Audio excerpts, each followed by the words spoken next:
Bonsoir à tous et bienvenue dans l'invité de la rédaction de Média TV. Chaque jour au Maroc, 600 à 800 femmes se font avorter clandestinement dans des conditions souvent sordides. Et encore, il ne s'agit que d'une évaluation en l'absence de statistiques officielles. Le sujet reste un grand tabou dans notre pays, malgré les appels de la société civile et des associations de droits de l'homme et de défense des droits des femmes pour le changement de la législation en matière d'IVG au Maroc. Le code pénal marocain prévoit jusqu'à de 6 à 5 ans de prison pour les femmes qui avortent et 10 ans pour ceux ou celles qui les aident. Pourtant, depuis 2016, un projet de loi élargissant le droit à l'avortement en cas de viol, d'inceste, d'handicap mental ou de malformation très grave du fœtus est bloqué au Parlement en attente d'être adopté.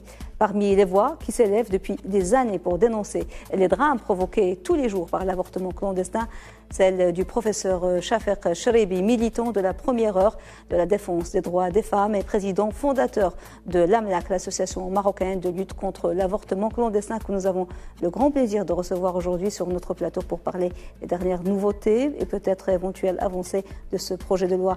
Professeur Cheribi, bonsoir et merci beaucoup d'être avec nous. Merci à vous. Je vous remercie infiniment de donner autant d'importance à ce sujet qui, comme vous le savez, me tient à cœur depuis des décennies. C'est notre devoir à tous. Vraiment, je suis très content et je voudrais remercier les médias, les journalistes, vous, de nous donner souvent l'occasion de pouvoir parler justement de ce sujet qui est, à mon sens, quelque chose d'absolument primordial et capital. Oui, on connaît tous votre engagement et que vous avez dû payer parfois cher vos engagements, mais vous êtes vraiment l'un des défenseurs emblématiques de cette cause pour la santé, le bien-être et les droits des femmes. Tout à fait. Alors, tout à fait. Où en est justement le projet de loi qui a été déposé en 2016 et où en sommes-nous de la révision de l'article 453 du Code pénal? Vous avez rencontré récemment le ministre de la Justice, Abdelatif Wahbi. Y a-t-il des raisons d'espérer que cette loi passe enfin, incessamment, dans quelques mois? Oui, alors justement, de toute façon, je vais vous dire, je reste toujours optimiste. Ça fait des années, mais je reste quand même optimiste. Déjà, si vous permettez, je vais vous faire un petit historique justement concernant cette loi au Maroc. Qui date d'il y a 60 ans, quoi. Alors, elle date effectivement, oui, parce que il y avait une loi avant 60 ans, avant 1960, qui donnait le droit à l'avortement, dans l'article 453 dont on reparlera tout à l'heure, seulement quand la vie de la femme est mise en jeu. La vie, on ne parlait pas de santé. Et la loi a changé par la suite, il y a eu un amendement de la loi. Donc, vous voyez qu'on peut quand même changer. Oui. On a ajouté quand la santé de la femme est mise en jeu. Et là, on va revenir sur ce terme santé. Parce que santé, on pense que la santé, c'est seulement santé physique, c'est-à-dire une personne malade d'une maladie cardiaque, rénale ou un cancer, quelque chose de grave. Alors que la santé, c'est pas ça. On verra tout à l'heure ce que c'est véritablement la santé. Et donc, la loi est restée depuis 1962-63, quand la vie ou la santé de la mère, l'avortement n'est pas puni, mais avec des conditions, bien entendu. Il faut que la femme soit mariée, il faut également aviser le médecin-chef de la préfecture. Ce n'est pas évident, c'est-à-dire, une femme arrive et que sa santé ou que sa vie est mise en danger par une grossesse, on ne peut pas avorter sur le champ et ça reste il faut que de lourdeur administrative, ça reste un parcours du mari, le consentement du mari. Donc cela suppose que la femme doit être mariée. Il faut aussi, comme j'ai dit, aviser le médecin-chef de la préfecture. C'est quand même assez compliqué. Bon.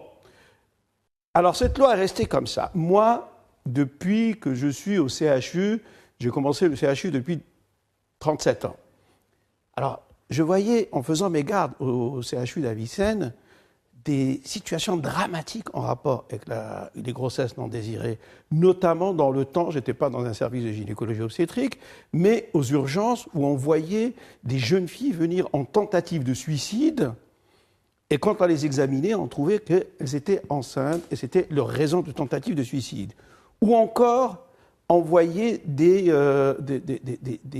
jeunes filles qui ont subi des tentatives de crimes d'honneur, et là encore, c'était...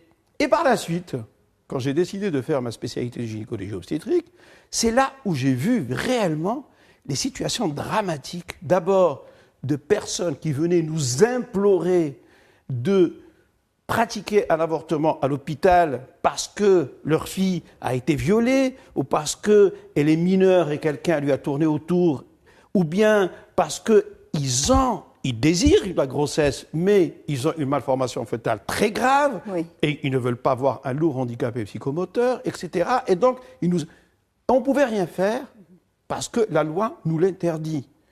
Et c'est la raison pour laquelle je me suis dit, c'est pas possible que je me taise. Je suis médecin, je ne peux pas me taire sur des choses que je vois comme ça tous les jours. Je ne peux rien faire, je vois. Ou encore, des personnes justement à qui donc on ne pouvait pas répondre donc, pour faire un avortement à l'hôpital, un avortement médicalisé, et qui allaient alors se faire leur avortement à l'extérieur par les moyens de bord, et qui nous revenaient avec des complications beaucoup plus graves, voire mortelles, ou des patientes arrivaient avec une hémorragie grave, ou une septicémie grave, ou un tétanos grave, ou des situations dramatiques qui fait qu'elles mourraient à cause de ça.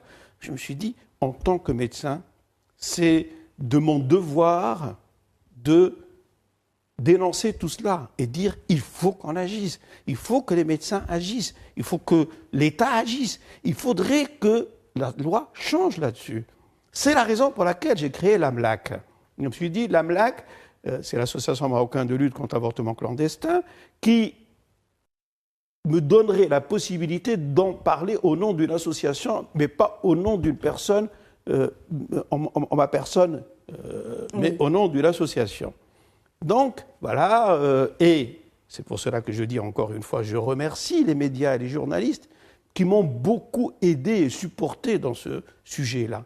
Ça s'est médiatisé de manière extraordinaire, et où il y a eu le tournant, véritablement le tournant, c'est lors d'une émission que, j'ai été contacté par la chaîne France 2, envoyé spécial, qui est une émission qui est très regardée aussi bien à la télé dans les télés étrangères que marocaines, bien sûr, et surtout quand il s'agit de quelque chose qui intéresse le Maroc, bien sûr, les Marocains vont regarder.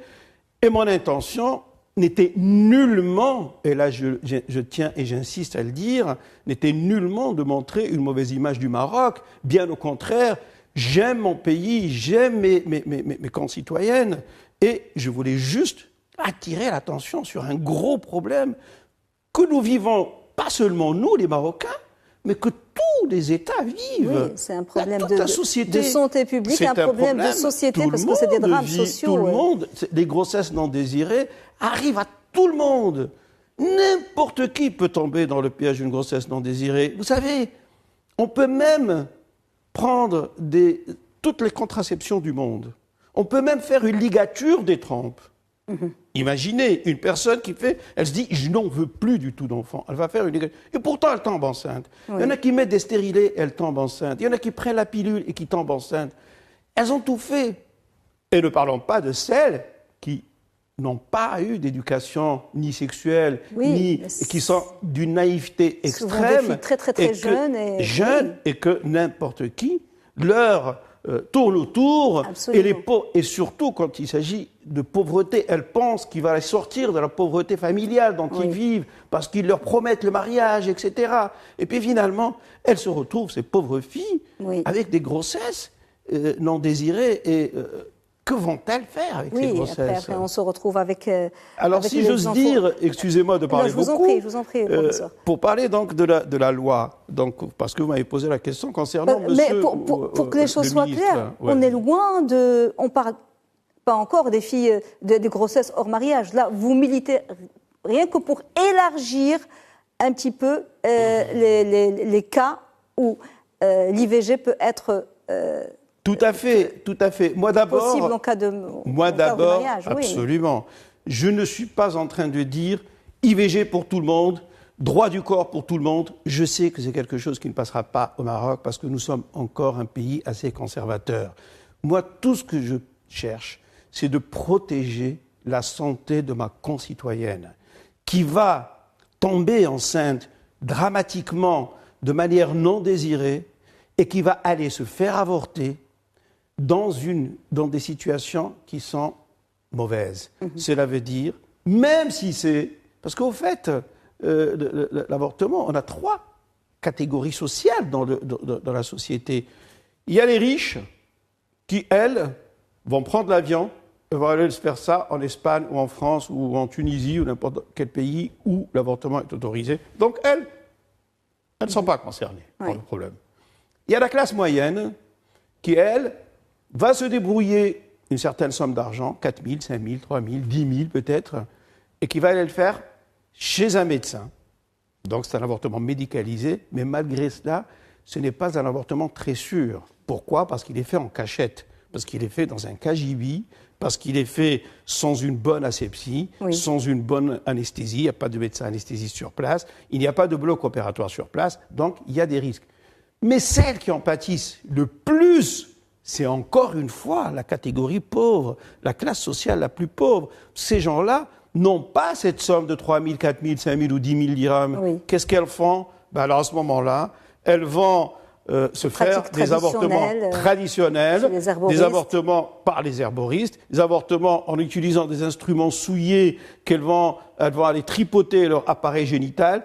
Et là, elles, véritablement, et c'est n'ayant pas la possibilité non plus de faire, peut-être qu'elles ne font pas, elles vont garder cette grossesse, et puis finalement, elles vont arriver à terme, elles vont accoucher, elles vont soit tuer cet enfant, soit le jeter dans une poubelle, soit l'abandonner n'importe où.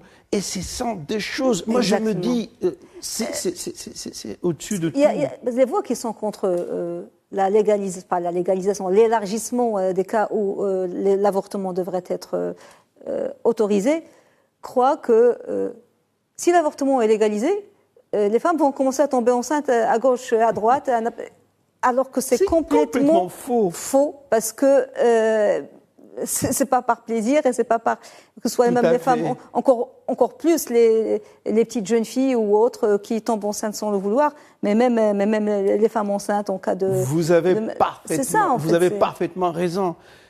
Moi je le dis toujours, c'est pas parce que le Doliprane existe que je vais m'exposer au froid et que je vais attraper la grippe. Non, c'est une arme pour traiter quelque chose. On doit avoir un moyen de traiter. Il y a le problème qui peut survenir et on va le traiter. On a au lieu, parce que de toute façon, je vais vous dire, une personne qui ne désire pas sa grossesse, elle va aller par n'importe quel moyen s'en débarrasser de cette grossesse. Donc autant le faire dans les règles de l'art. Alors, on va parler de cette loi. En 2016, on croyait qu'on était tout près de l'adoption. Qu'est-ce qui fait qu'elle est toujours bloquée dans les tiroirs du Parlement depuis 6 ans ?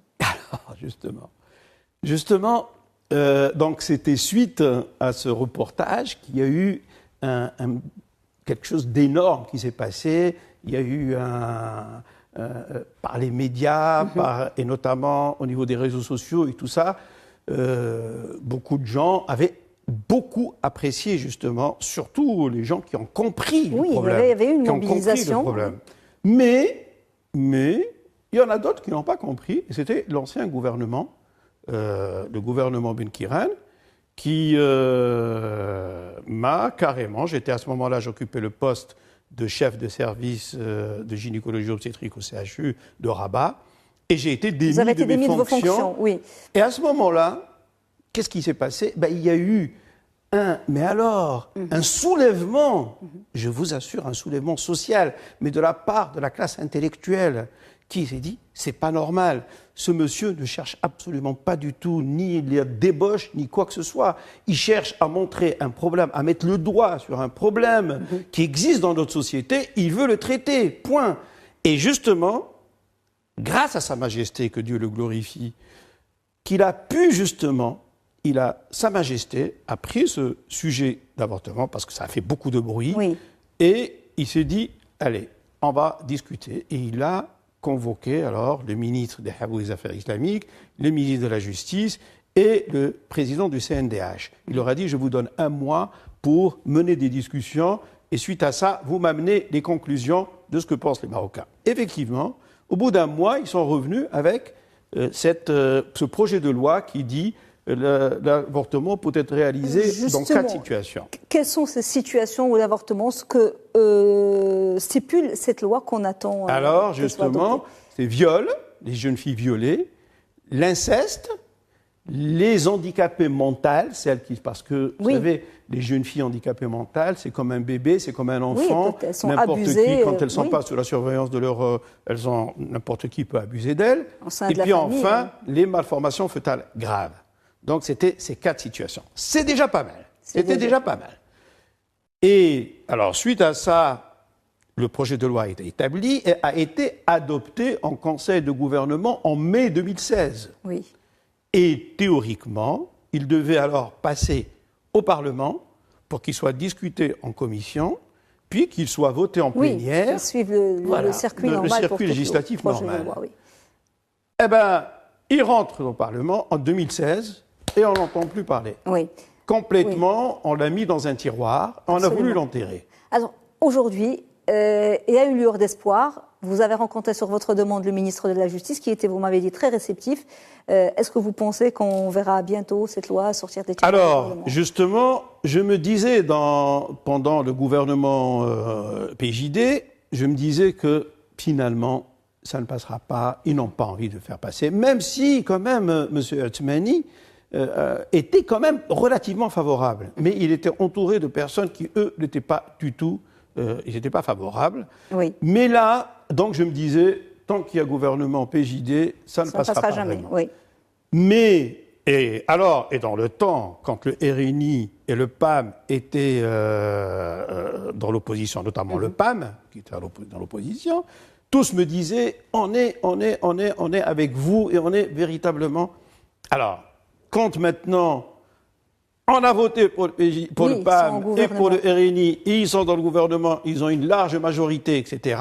Vous êtes revenu à la charge. J'ose espérer, je suis revenu à la charge. Je me suis dit, c'est le moment propice, idéal, maintenant, pour que l'on puisse changer la loi. Alors, j'ai eu des contacts avec certaines personnes du RNI, du PAM, etc. Mais notamment, je me suis dit, la personne la plus concernée, parce que qu'est-ce qu'on cherche? On cherche à changer la loi, il y a un amendement. Alors, à ce moment-là, la personne la plus, d'autant plus que j'avais déjà rencontré M. Ouabi quand il était dans l'opposition. Oui. Quand il était dans l'opposition. Donc, il m'a toujours dit, oui, moi je suis avec toi, etc. Donc, j'ai demandé une audience et j'ai été le voir. Oui. Et véritablement, je le remercie, j'ai été très bien reçu et il m'a donné beaucoup de lueurs d'espoir. Oui.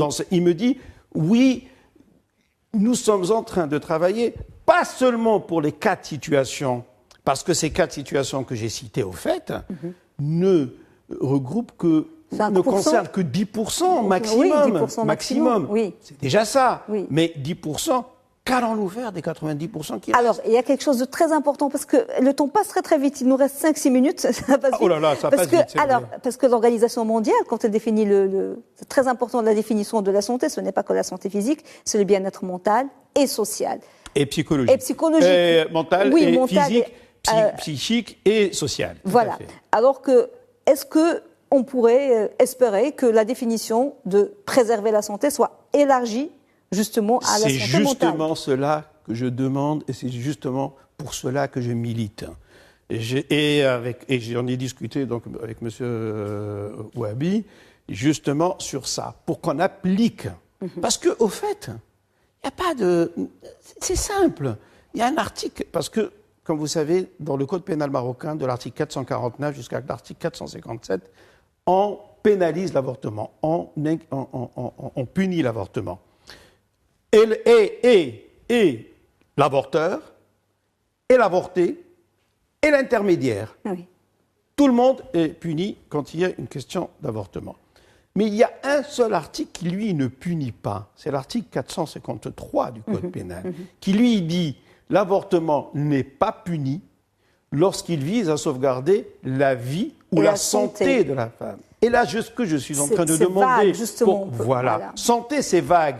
Il y en a qui pensent que la santé, c'est seulement une santé physique. C'est-à-dire, tu es malade, tu as un cancer, tu as une maladie cardiaque, tu as une maladie respiratoire ou rénale. À ce moment-là, on pourrait éventuellement... Mais la santé, ce n'est pas ça. Oui. La santé... selon la définition de l'OMS, c'est un état de bien-être physique, psychique et social. Oui. Cela veut dire qu'une grossesse, elle pourrait retentir une grossesse sur la santé physique de la personne, mais aussi sur la santé sociale ou mentale. Mentale d'abord. Vous savez, une personne peut faire une dépression, pourrait aller au suicide avec sa grossesse non désirée. Une dépression sévère accompagnée de son mari avec son acte de mariage ne peut pas avorter. Ne peut pas. Le mari est là, il est demandeur, la femme est de... Vous savez, il y a des situations, des couples mariés qui arrivent à 46, 47 ans. Ils ont déjà 5 enfants. Et que, hop, la femme, d'ailleurs, croit qu'à 46, 47 ans, qu'elle ne risque plus de tomber enceinte. Mais ça arrive qu'elle tombe enceinte. Ils arrivent, ils disent, mais la femme, elle vient, elle vous dit, docteur, mais je suis déjà grand-mère. Je suis déjà grand-mère. J'ai honte de mes enfants et de mes petits-enfants. Est-ce que moi, à mon âge, je vais devoir encore garder cette grossesse? Vous savez, il y a tellement de situations dramatiques. Comme je vous ai dit, des personnes qui amènent leur petite fille qui a été violée, des incestes. Elle dit, c'était fait par le père ou par l'oncle ou par le frère. Mais imaginez comment on ne peut pas... Et puis aussi, je peux vous en citer, mais alors des centaines de situations. Alors, il y a de bons signaux et il y a des mauvais. Le bon signal, c'est, par exemple, le dernier rapport de la CEDAW, le Comité des Nations Unies pour l'élimination de la discrimination à l'égard des femmes, qui a appelé, dans son dernier rapport, le Maroc à abroger toutes les lois discriminatoires à l'égard des femmes, à commencer par l'article 490 du Code pénal, qui criminalise les relations sexuelles, parce que c'est lié à ça, hors mariage, ainsi que la modification de l'article 453 du Code pénal pour pénaliser l'avortement, et puis d'abroger l'article 20 du Code de la famille, pour que l'exception à l'âge, parce que ça aussi c'est à l'âge minimum du mariage, ne soit plus autorisée. Il y a cet appel, c'est un bon signal. Mais il y a la mauvaise nouvelle des États-Unis, la première démocratie mondiale, entre guillemets, qui vient de faire 10 pas en arrière en interdisant l'avortement qui a été légalisé depuis un demi-siècle. Est-ce que ça peut impacter Ça pourrait impacter le cours des choses dans des pays comme le nôtre? Bon, les États-Unis, qui est un pays de toutes les contradictions, parce que quand on voit que aux États-Unis, il y a encore les condamnations à mort. On condamne des dizaines, sinon des centaines de personnes à mort chaque année. Quand on voit aux États-Unis qu'on donne la possibilité d'avoir des armes et qu'on voit tout le temps des tueries, ça, c'est véritablement des personnes sur Terre qui sont tuées. Alors que là, on veut soi-disant amender la loi pour sauver une éventuelle vie potentielle qui est un embryon qui fait quelques millimètres. Alors, alors déjà, je voudrais expliquer les États-Unis. Les États-Unis n'ont pas interdit maintenant. Les États-Unis, alors la Cour suprême des États-Unis a donné le droit aux États qui veulent interdire l'avortement, ils peuvent le faire. Bon, il y avait déjà une douzaine d'États qui attendaient cela depuis très longtemps, qui avaient déjà leur projet de loi était déjà fait. Dès que la Cour suprême a donné, elles ont déjà déposé le... Mais finalement, justement, excusez-moi, juste... Je vous en prie.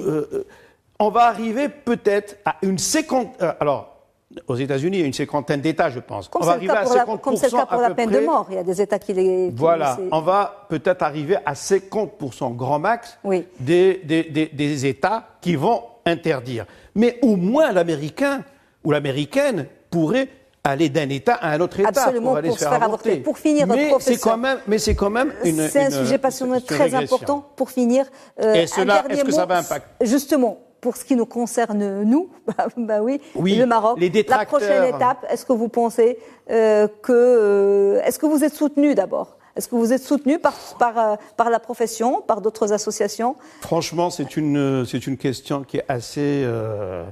J'aurais aimé être beaucoup plus soutenu parce que ça concerne les médecins, tout cela. Les médecins, c'est quoi? Dans le serment d'Hippocrate, c'est de préserver la santé et la vie d'une personne. Et donc les médecins eux-mêmes, ils ont les mains liées devant ces situations.